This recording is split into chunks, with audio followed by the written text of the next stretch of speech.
na nitasita tena msomaji wetu kumsomea katika Mwanzo 2 mstari wa 1 hadi 3.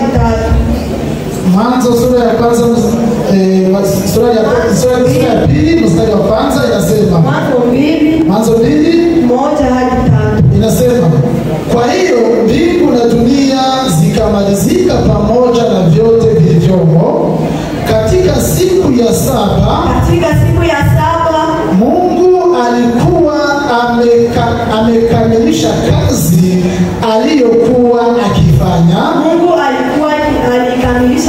aliyokuwa akifanya. Hivyo siku ya saba akapumzika kutoa kazi zake zote. Mungu akaibariki siku ya saba akaifanya takatifu, kwa sababu katika siku hiyo alipumzika kutoa kazi zote za kuumba alizokuwa amefanya. Asante. Tunaona kwamba Mungu mwenyewe anakuja anapotuonesha kwamba Mungu mwenyewe aliweza kushiriki Sabato, aliweza kupumzika, akabariki siku hii ya saba, pia akaitakasa. Ndiyo maana hata na sisi si kwa kutupilia Sabato bali kushiriki Sabato, kwa sababu hii inaonyesha kukamilika kwa siku ambazo tulikuwa tukizifanya. Na tutaona kupumzika kwake kunawakilisha kukamilika, kuridhika na kazi alizozifanya. Je, sisi haturidhiki katika hizo siku 6 ambazo Mungu aliweza kututolea? Siku 6 ni nyingi. Tunaweza kufanya kazi zetu na siku ya saba tunakumbuka kwamba Mungu mwenyewe aliweza kupumzika hiyo siku ya saba, akaibariki pia na kuitakasa. Ndiyo maana hata nasi tunapaswa kushiriki hii siku ya Sabato, kwa sababu wakati hatushiriki hii siku ya Sabato ni kama vile tumemsahau Mungu na kumtupilia mbali, ijapo hiyo yeye mwenyewe ametuonesha kwamba hiyo ni siku ya Sabato. Na Mungu alitengeneza siku ya saba kuwa siku ya kupumzika na kuabudu, kuonyesha wanadamu umuhimu wa kupumzika, kutafakari na kumshukuru. Na tutaona kwamba tunaenda kuona kwamba tofauti kati ya Sabato ya kila wiki na Sabato ya kila mwaka. Tutaona kwamba kuna tofauti mwingi ambao uko kati ya Sabato ya kila wiki na Sabato ya kila mwaka. Na tutaona kwamba ya kwanza, Sabato ya kila wiki, tutaona kwamba asili yake, yani origine, ilianzishwa wakati wa uumbaji. Unaposoma katika kitabu cha Mwanzo 2:1 hadi 3, hii ambayo msomaji anaweza kusomea, tutaona kwamba hii ndiyo Sabato ambayo Mungu aliweza kuumba na akaweza kupumzika na kustarehe. Mara alivyoazuisha frekansi yayo kila wiki siku ya saba, yani Jumamosi. Sisi wa Sabato tunashiriki Jumamosi, na ni kila wiki siku ya saba, yani Jumamosi. Na kusudi lake ni kuwa kukumbuka uumbaji.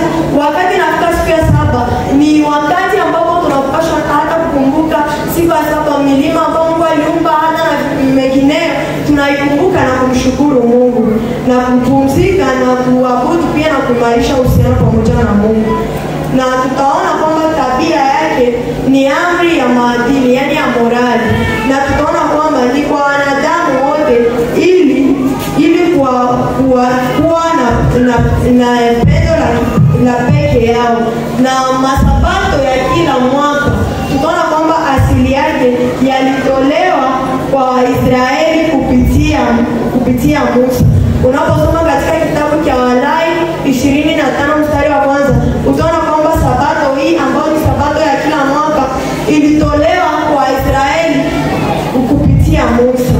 Na tutaona kwamba mara inavyoadhimisha, yani frequency, tutaona kwamba mwanzo wake ni mara moja kwa mwaka na kulingana na siku za sherehe. Hii Sabato ambayo wanaifanya kila mwaka niyo Sabato ambayo wanaifanya kulingana na sherehe ambayo itaweza kupitikana katika mwaka huu. Na tutaona kwamba tutaweza kuona mifano ya masabato ya kila mwaka. Tutaona kwamba Pasaka au siku kuu ya mikate isiyochacha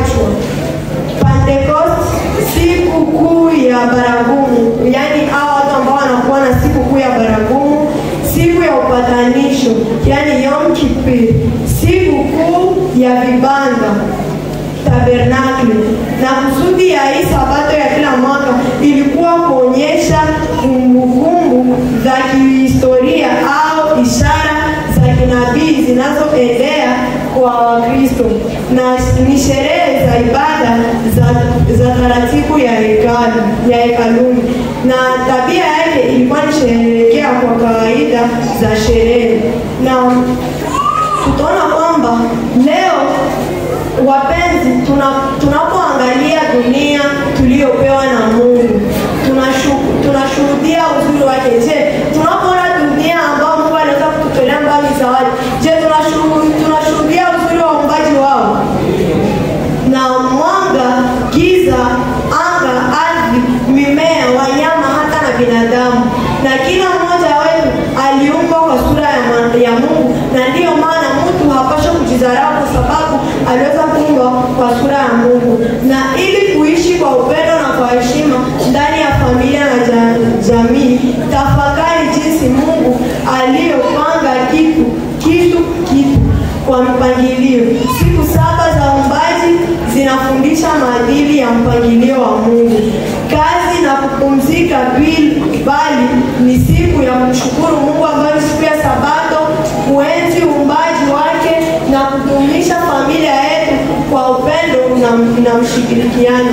Magharibi ya leo, ni wangapi pamoja nami wanaahidi kwamba tangia